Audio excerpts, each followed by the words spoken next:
โบอยู่ตรงนี้แหละถ้าตัดประเด็นขายการก็ได้ไม่ได้ชอบในบางจุดที่ไป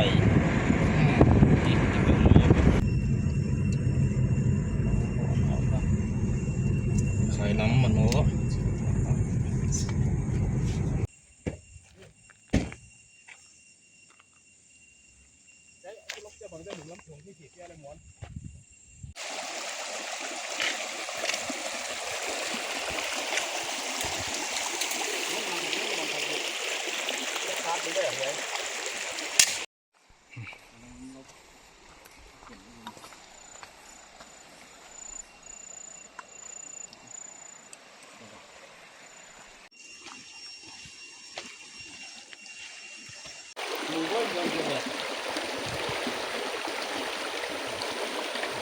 ร้านนี้มันเป็นนะ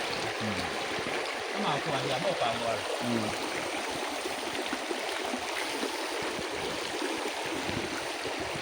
ยังตัวกัน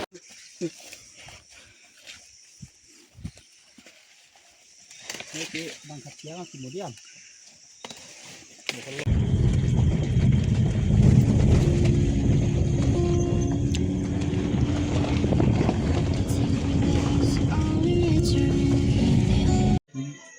ตัวนี้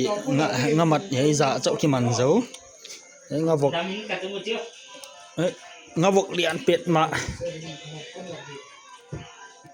อินจีงาของพะโซดี